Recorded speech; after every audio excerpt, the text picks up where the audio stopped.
하나님 말씀 요한복음 19장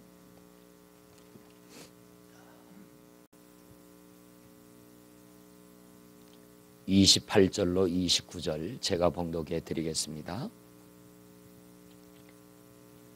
그 후에 예수께서 모든 일이 이미 이루어진 줄 아시고 성경을 응하게 하사 이르시되 내가 목마르다 하시니 거기 신 포도주가 가득히 담긴 그릇이 있는지라. 사람들이 신 포도주를 적신 해면을 우슬초에 메어 예수 입에 대니라. 아멘.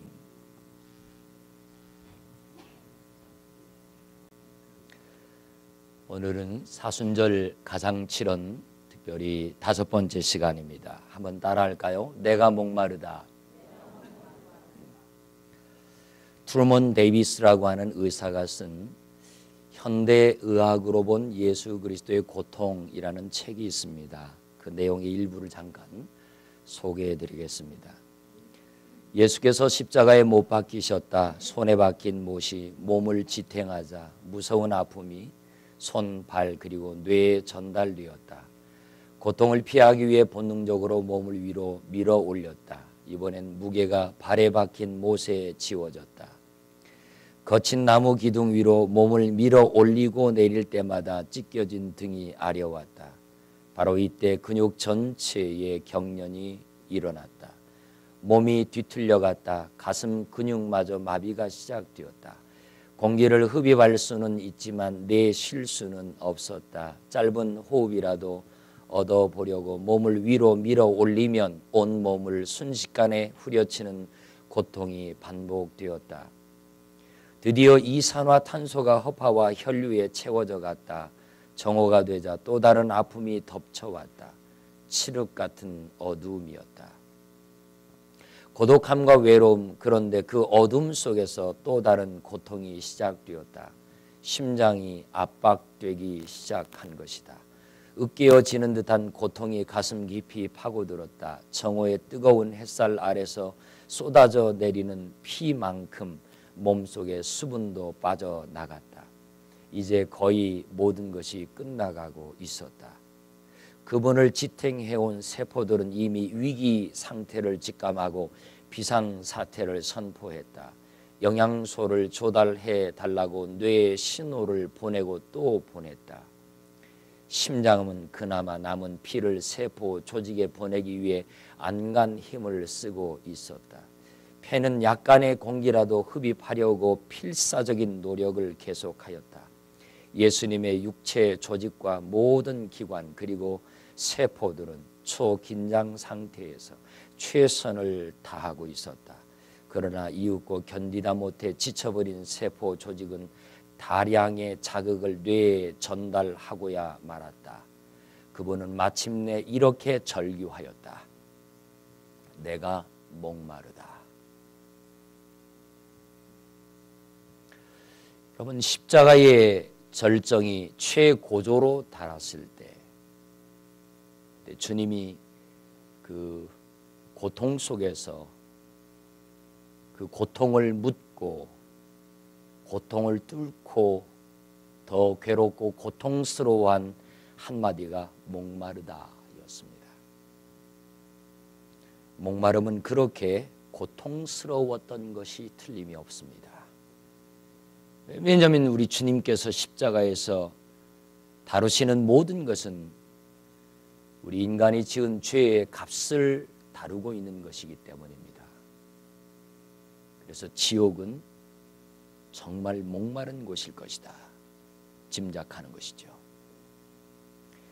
저는 오늘 듣게 될 이 십자가의 목마름, 주님이 말씀하신 이 십자가의 목마름을 기점으로 해서 과거에 있었던, 과거 역사 속에 있었던 목마름의 한 사건과 앞으로 미래에 다가올 엄청난 목마름에 대한 사건을 연결해서 이 상황을 입체적으로 과거도 현재도 그리고 미래도 오늘도 여전히 계속되어지는 이 엄청난 이 목마름에 대한 이야기를 과연 왜, 무엇을 위하여 주님이 이렇게 십자가에서 목말라 하셨는가, 이 내용을 되새겨 보려고 합니다. 우선 먼저는 과거 역사 속에서의 목마름입니다. 출애굽기 17장에 가보면 이스라엘의 전 역사를 통틀어서 도저히 잊을래야 잊을 수 없는 엄청난 사건이 기록되어 있습니다. 이 이스라엘 백성들이 애굽을 탈출해서 나온 지 2달 하고도 보름이 지난 어느 날이었어요. 하나님이 백성들에게 신광야를 떠나 르비딤 지역으로 들어가라고 명령을 내리시게 되어집니다. 성경 출애굽기 17장 1절에 이스라엘 자손이 온 회중이 여호와의 명령대로 신광야를 떠나 그 노정대로 행하여 르비딤의 장막을 쳤다라고 말씀합니다. 여호와께서 명하여 가라고 하신 곳이었습니다. 여호와 하나님이 가라고 하시는 곳은 다 좋은 것인 줄로 생각했습니다. 여호와께서 가게 하시는 길은 행복한 길인 줄로 생각했습니다. 그런데 그 길이 목이 마르는 길이었단 말이죠. 장정 60만 명과 함께 한 가족들 전체를 놓고 보면 200만 명이 넘는 어마어마한 사람들이 마실 물이 없어 갈증이 시작된 거예요. 백성들이 모세를 원망했다고 했습니다. 해도 너무한다라고 저는 한때 생각했던 적이 있어요. 야, 어떻게 백성들이 저렇게 모세를 향해 원망할 수 있을까? 그런데 저도 가정을 이루어 보고 자녀를 낳아 보니까 내가 목마른 건 좀 견딜 수 있을 것 같은데 내 아들, 딸들이 목이 타들어가고 몸이 비쩍비쩍 말라가고 여기저기 푹푹 거꾸러질 만큼의 처절한 생명을 위협할 만큼의 이 목마름이 시작되었다면 이 부모의 심정 보면 원망할 수 있었을 것 같아요. 이렇게 민족 전체가 200만 명에 가까운 모든 백성이 한꺼번에 다 같이 이 어마어마한 목마름 속에 빠진 것입니다. 여기저기서 아우성입니다. 물을 달라고 소리를 칩니다. 혀가 마르고 목이 타들어갑니다. 이 엄청난 위기 앞에 참으로 놀라우게 역시 하나님은 방법이 있으셨어요. 이 200만 명의 갈증의 문제를 한 번에 해결하시는 놀라운 사건이 성경에 계속되고 있습니다. 출애굽기 17장 6절 내가 호렙산에 있는 그 반석 위 거기서 너의 앞에 서리니 너는 그 반석을 치라. 그곳에서 물이 나오리니 백성이 마시리라. 모세가 이스라엘 장로들의 목전에서 그대로 행하니라. 이와 비슷한 사건이 장소는 다른데 또 다른 한 곳에서 이 사건이 또 기록되고 있는데 민수기 20장 11절 모세가 그의 손을 들어 그의 지팡이로 반석을 2번 치니 물이 많이 솟아나오므로 회중과 그들의 짐승이 마셨다라고 말합니다. 모세가 반석을 치고 생수가 솟아나게 되었을 때에 온 회중이 그리고 짐승까지도 마실 물이 반석에서 어떻게 했다고 합니까? 솟아났다라고 말씀하고 있습니다. 반석에서 솟아난 물, 만약에 어디 가면 약수물이 있는데요. 약수에 파이프가 있어가지고 졸졸졸졸 흘러나오는 물 정도였다면 여러분 200만 명의 사람들과 그 짐승들이 어떻게 그걸 기다려 마시겠습니까? 기다리느니 죽겠습니다. 그런데 하나님께서 반석을 열어 마시우게 하셨던 이 하나님의 공급하심은 그런 식이 아니었습니다. 반석이 쪼개어짐과 동시에 물이 솟아올랐고 온 회중이 일시에 입만 벌리고 있어도 그 입속에 그 갈증을 해결할 만큼의 소낙비와 같은 생명수의 강물을 흘러보내 주신 줄로 믿고 싶습니다. 하나님이 되게 하시면 완벽한 거예요. 그분이 물을 주시고자 하시면 전혀 생각지 못했던 방법으로 채워주세요.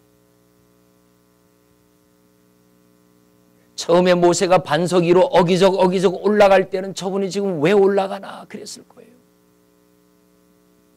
백성들을 불러 모으고 내가 이제 물을 너희에게 줄 것이다, 하나님이 주신다고 했다 하는데 왜 반석으로 올라가실까? 반석과 도대체 물이 무슨 상관이 있단 말인가? 우리 인간의 상식으로는 전혀 물과 반석이 상관이 없을 것 같은데 그 속에 주님이 끼어드시면 물과 반석이 상관이 있어집니다. 십자가가 우리 속에 다가오기만 하면 전혀 상관없을 것 같은 우리의 삶 속에 놀라운 기적의 역사가 시작이 되는 것이에요. 그 초기 반석이 쪼개어지고 물이 활활 솟아오를 때에 그 이스라엘 백성들의 표정은 어땠을까요? 마치 수백 년 된 산삼을 캔 신만이 아저씨처럼 말이죠. 그가 어떻게 산삼을 딱 발견하고 소리쳤을까 좀 짐작이 됩니다. 신받다 외칠 거예요.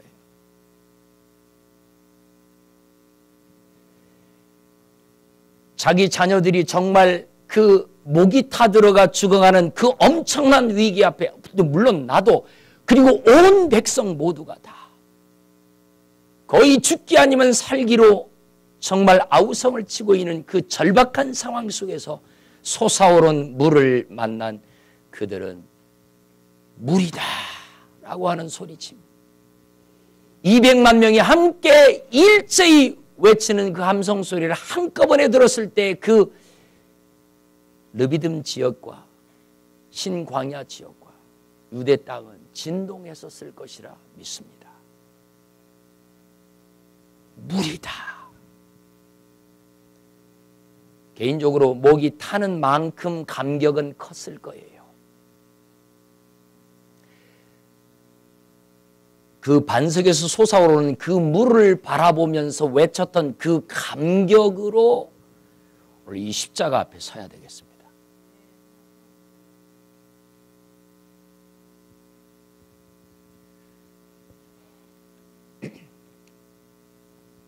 왜냐하면 이것은 저의 해석이 아니에요. 성경이 광야의 그 르비딤의 반석이 쪼개어져 나온 그 물이 바로 예수 그리스도의 십자가의 사건과 상관이 있다라고 성경이 해석하고 있습니다. 목사 개인이 성경을 아무렇게나 해석하면 그건 무리이죠. 억지로 풀다가 스스로 멸망받을 수도 있습니다. 그런데 사람이라 할지라도 똑같은 사람이라도 하나님의 말씀을 직접 대언하고 대필한 성경 기록자들이 그렇게 해석했다면 이건 굉장히 일리가 있는 겁니다. 왜? 성경 기록자들은 성령의 감동으로 말씀을 기록하고 있는 거 아니겠습니까?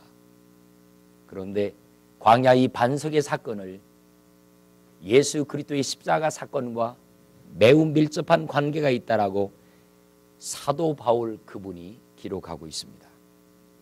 고린도전서 10장 1절로 4절에 보면 형제들아 너희가 알지 못하기를 내가 원치 아니하노니 우리 조상들이 다 구름 아래 있고 바다 가운데로 지나며 모세에게 속하여 다 구름과 바다에서 세례를 받고 다 같은 신령한 식물을 먹으며 다 같은 신령한 음료를 마셨으니 이는 저희를 따르는 신령한 반석으로부터 마셨음에 그 반석은 곧 그리스도시라.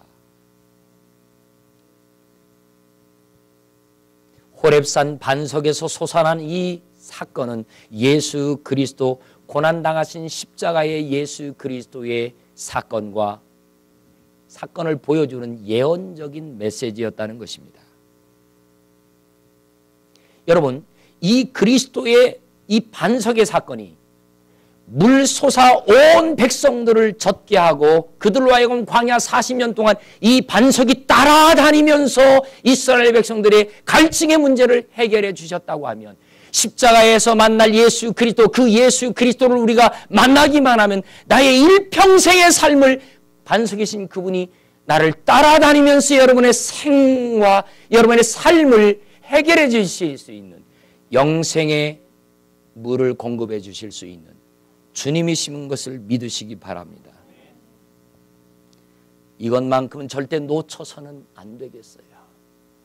히브리서 10장 19절로 20절 이하에 보니까 그러므로 형제들아 우리가 예수 그리스도의 피를 힘입어 성소에 들어갈 담력을 얻었나니 그 길은 우리를 위하여 휘장 가운데로 열어놓으신 새로운 살 길이요 휘장은 곧 그의 육체이니라.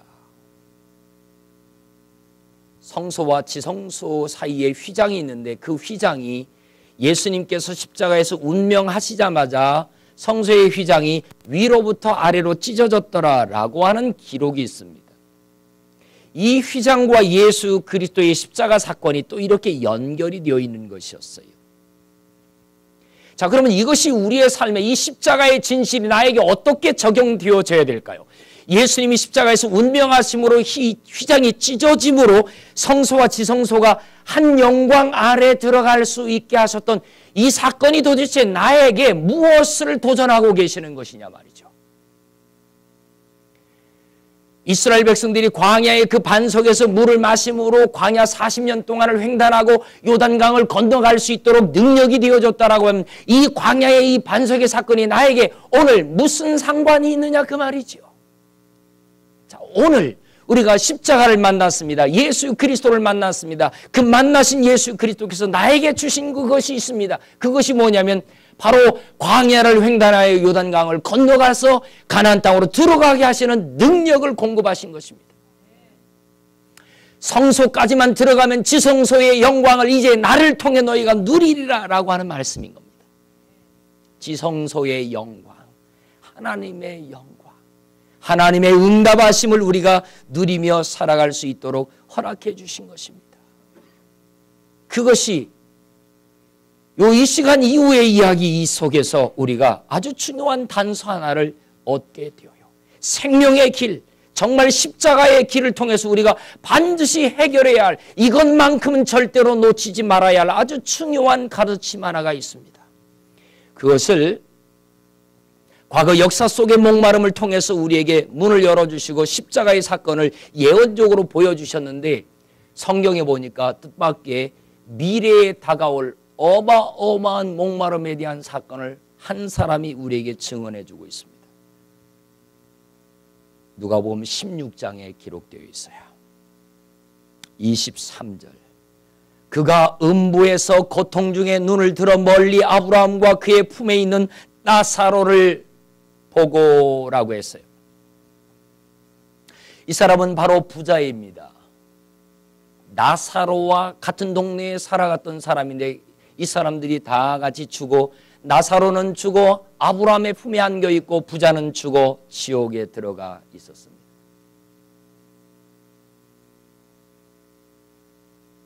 그런데 부자가 죽고 보니까 정말 지옥이 있는 거예요. 살았을 때 그는 어떻게 살았을까요? 그가 어떻게 살았길래 왜 지금 지옥에 들어가 있을까요? 그가 부르는 아브라함을 향하여 아버지 아브라함이여 하는 거 보니까 아브라함에 대한 이름을 꽤 잘 오랫도록 이 땅에 살면서도 아브라함을 알고 있었던 것 같아요. 다시 말하면 종교적인 울타리 안에서 신앙생활이라고 하는 어떤 모습을 기본적으로는 그가 뭔가 가지고 있었던 것 같은데 그런데 왜 그가 지금 지옥에 와 있느냐 말이에요. 그는 깨달았습니다. 아, 천국은 정말 있구나. 지옥은 정말 있는 거구나. 여러분, 사람들은 언젠가는 깨닫습니다. 언젠가는 다 깨달아요. 누구나 다. 약간의 시간 차이가 좀 다를 뿐이에요. 이 부자는 깨닫기는 깨달았으나 죽어버린 다음에 깨달아버린 것이 문제인 것입니다. 가룟 유다도 문제인 것은 뭐냐면 구원받을 기회를 얻지 못하고 부활하신 주님을 만날 때까지 그저 스스로의 목숨을 해치지 말았어야 되는데 주님 만나기 전에 자기 목숨을 해버렸기 때문에 문제인 것입니다. 너무 늦었어요. 그 부자가 하는 말이에요. 아버지 아브라함이여, 누가복음 16장 24절, 나를 긍휼히 여기사 나사로를 보내어 그 손가락 끝에 물을 찍어 내 혀를 서늘하게 하소서. 내가 이 불꽃 가운데서 괴로워하나이다. 여기 보실래요? 그 부자가 지옥의 불 가운데 앉아서 그가 괴로워하면서 하는 말이, 아버지 아브라함이요, 저 나사로의 손끝에 물을 찍어 내 혀를, 이렇게 내 혀를 서늘하게 해주세요. 물 한 컵도 아니고.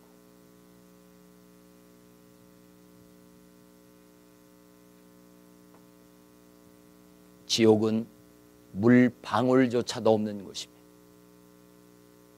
지옥은 타는 목마름이 있는 곳입니다. 얼마나 그 목마름이 고통스러웠으면 그 불 속에 온몸이 타들어가고 그 처절한 고통 속에서 그가 외치는 그 고통스러운 말이 목이 마르다는 말이에요. 주님이 십자가에서 다루신 목마름은 바로 그 지옥의 목마름이요, 저와 여러분이 죽어가서 영원히 치렀어야 될 그 엄청난 무서운 질병, 이 죄값, 그 죄값을 주님이 십자가에서 목마름으로 다 지불하셨다는 거예요.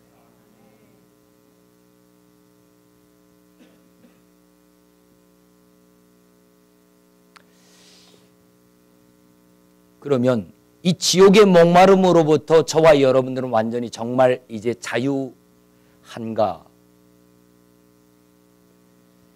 이 부자가 거기에 대하여 질문하고 있습니다. 왜 그러냐면 물 한 방울 달라고 하는데 그거 거절당하고, 이제 이 부자가 그 다음에 그 고통 중에, 목 타는 고통 중에 그 목소리가 제대로나 나오겠어요? 그 어마어마한 목마름 속에서 그가 절규하면서 부르짖기를 뭐라고 부르짖느냐면 누가복음 16장 27절 28절, 그러면 구하오니 아버지여 나사로를 내 아버지 집에 보내소서. 내 형제 5이 있으니 저희가 증거하게 하여 저희로 이 고통받는 곳에 오지 않게 해주세요.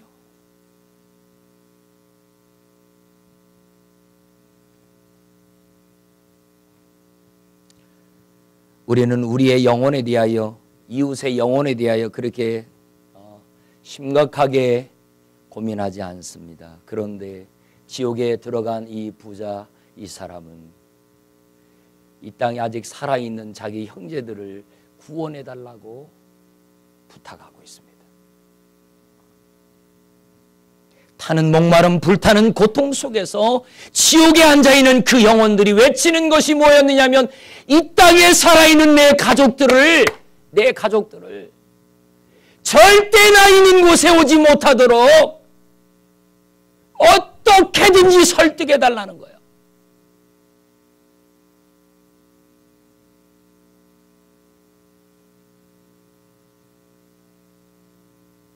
제가 궁금했습니다. 그 부자에게 묻고 싶었어요. 당신은 이 세상에 살면서 어떻게 사셨어요?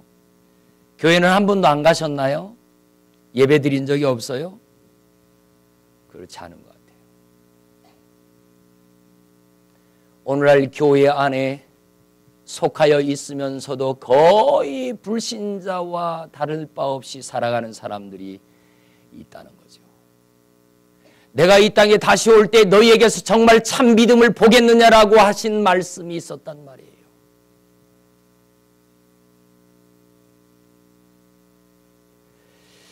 여러분, 이 십자가 앞에 우리는 정말 물 받다 온 백성들이 환호성을 저지르면서 외치면서 그 물 앞에 감격해하고 평생 여호와를 영원히 떠나지 않을 것처럼 감격해했던 그 이스라엘 백성들의 그 감격이, 오늘 우리가 십자가를 만나면 그 감격이 있느냐라고 하는 질문인 겁니다.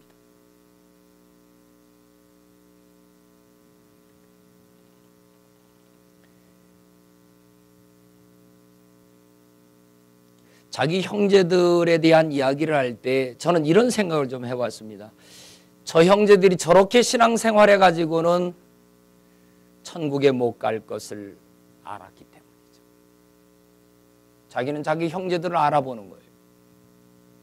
이렇게 하면 안 된다라고 하는 걸 알았던 거예요. 그래서 나사로를 살려보내가지고 그들의 생각을 완전히 바꿔달라는 거예요. 그렇게 신앙생활하면 안 된다라고 하는 것을 깊이 있고 깨닫게 해달라는 거예요. 그런데 여러분, 성경 여러분 뭐라고 말씀하죠? 한번 천국에 온 사람은 다시 돌아갈 수 없다는 거예요. 거기에 하나님의 말씀을 전하는 자들이 있다는 거예요. 그 하나님의 말씀을 전하는 자들이 누구예요? 바로 여러분.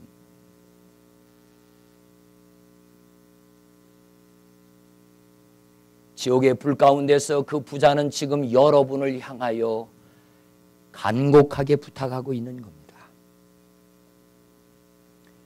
자, 그러면요, 과거의 역사적인 이 엄청난 목마름을 하나님이 만석을 깨트려 물을 솟아 마시움으로 그들을 가나안 땅을 들어갈 수 있도록 하나님이 역사하셨고, 자, 지옥의 목마름 가운데 있은 이 부자가 외치는 여기는 절대로 와서는 안 되는 겁니다. 어떻게 하면 오지 않을 수 있을까요?의 문제예요. 지옥에 어떻게 하면 오지 않을 수 있을까의 문제를 가리켜서 이 땅에 있는 살아있는 영혼이 빨리 찾아가서 그에게 복음을 전해서 이 지옥에는 절대 오지 않을 수 있는 유일한 방법, 그 생수 예수 그리스도의 보혈의 피의 공로를 힘입도록 도와달라는 거였는데, 그것을 지금 십자가에서 주님이 목이 마르다, 다섯 번째 목이 마르다, 그 고통 가운데서 목이 마르다 라고 말씀하셨다는 것이죠. 목이 마르다라고 하는 그 주님의 음성 앞에 우리는 예수 그리스도의 몸으로부터 쏟아져 흘러내려가서 온 세상을 완전히 강물로 덮어버린 그리스도의 보혈의 피 앞에 우리가 가슴을 활짝 열고 정말 완전히 다 무장해제하고 내 생각과 내 의식을 다 내려놓고 그리스도의 보혈의 피로 우리의 마음에 완전히 채워 넣어야 됩니다. 그것이 히브리서 10장 22절 말씀입니다. 우리가 마음의 뿌림을 받아 악한 양심으로부터 벗어나고 몸은 맑은 물로 씻음을 받았으니 참마음과 온전한 믿음으로 하나님께 나아가자. 또 약속하시는 이는 믿으시니 우리가 믿는 도리의 소망을 움직이지 말며 굳게 잡고 서로 돌아보아 사랑과 선행을 격려하며 모이기를 패하는 어떤 사람들과 어떤 사람들의 습관과 같이 하지 말고 오직 권하여 그날의 가까움을 볼수록 더욱 그리하자. 얼른 지나가는 말씀 같은데 이건 매우 중요한 내용이 여기 있습니다. 어떻게 하는 것이 십자가의 보혈의 피를 내 마음에 받아 내 영혼의 생수로 삼는 것이냐. 생수를 맛본 자가 어떻게 광야를 횡단하고 요단강을 건너 가나안 땅으로 들어갔느냐. 그 삶의 변화는 뭐냐. 그게 바로 이제 방금 읽었던 내용 가운데 하나예요. 악한 양심으로부터 벗어나게 됩니다. 선한 양심이 작동하기 시작하는 거예요. 참 마음과 온전한 믿음이 나를 움직이기 시작합니다. 하나님께 나아가게 만듭니다. 그리고 믿는 도리의 소망을 움직이지 말고 굳건하게 잡습니다. 믿는 도리 말씀입니다. 서로 돌아보아 사랑과 선행으로 서로 격려합니다. 사랑으로 서로 격려합니다. 그리고 모이기에 힘쓰는 습관을 서로 키워갑니다. 그날이 가까이 옴을 볼수록 더욱 그리합니다. 할렐루야. 신학자 베이커라고 하는 분은 그리스도의 십자가는 불평과 불만의 쓴물을 달게 만드는 마라의 나무 가지와 같다라고 얘기했습니다. 제가 책에서 읽은 이야기입니다만 맥스 루케이도라고 하는 목사님의 책에 보면 목마름이라고 하는 책이 있어요. 제가 십자가를 묵상하다가 그분의 책 속에 있는 이 이야기가 이거가 그런 거구나라고 하는 좀 이해가 됐었어요. 그 내용은 이런 겁니다. 1347년 10월 배 한 척이 이탈리아 메시나 항에 들어왔다. 이미 대다수 선원은 목숨을 잃은 상태였다. 몇 명 남지 않은 생존자들조차 하나같이 고열에 시달렸으며 온몸에 화산이 폭발하듯이 종기가 솟고 고름이 잡혀 있었다. 얼마 지나지 않아 모두 사망했다. 시 당국은 서둘러 선박을 밖으로 몰아냈다. 하지만 이미 역병에 감염된 쥐들이 밧줄을 타고 상륙해서 시내로 퍼져나갔다. 흑사병은 이렇게 유럽 대륙 전체를 가로지르는 무자비한 진군을 계속했다. 이탈리아에서 프랑스로 다시 북유럽으로 전염되었고 다음해 봄 영국 국경을 돌파했다. 어떻게 해야 병을 고칠 수 있는지 아는 사람은 아무도 없었다. 일단 병에 걸리면 격리된 채 그저 죽을 날만을 기다려야 했다. 5년이라는 짤막한 기간 동안 유럽 인구 3분의 1에 해당하는 2,500만 명이 이 일로 목숨을 잃었다.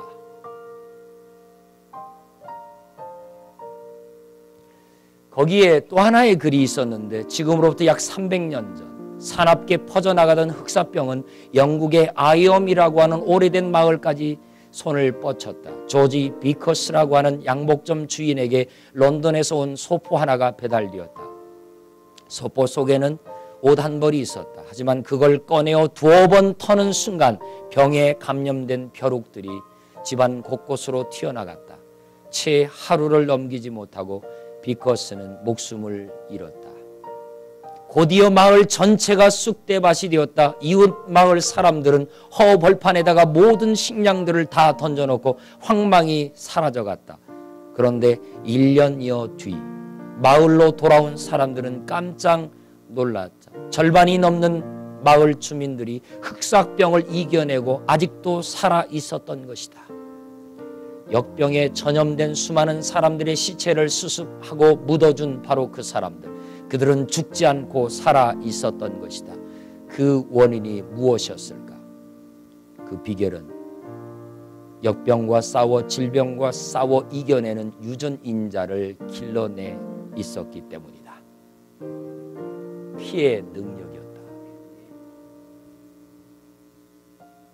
예수 그리스도의 보혈의 피가 여러분에게 수혈되면 세상의 어떤 육체의 질병으로도 자유할 수 있는 하나님의 힘이 있을 줄로 믿습니다. 여러분, 우리가 크리스찬으로서 살다가 육체의 질병이 찾아올지라도 여러분 그 질병에 의해서 우리의 육신의 몸이 여기저기가 무너진다 할지라도 그 육신이 무너지는 것을 인하여 두려워하지 마십시오. 우리의 영혼이 영생을 얻어 하나님의 나라에서 영원할 것을 인하여 행복할 수 있습니다.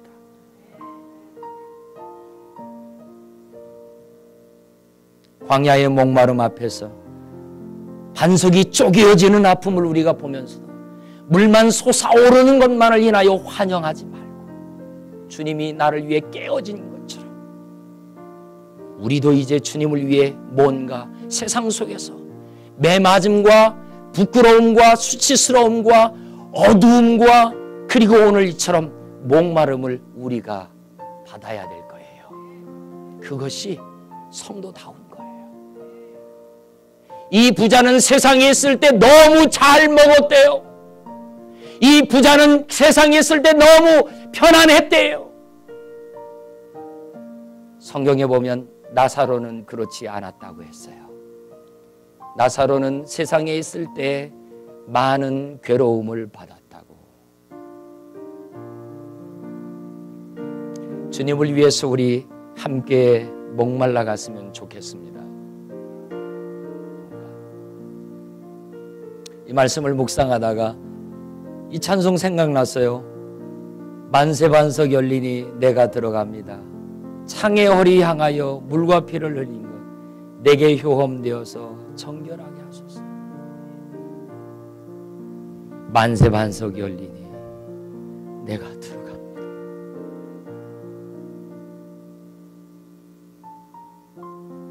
기도하겠습니다.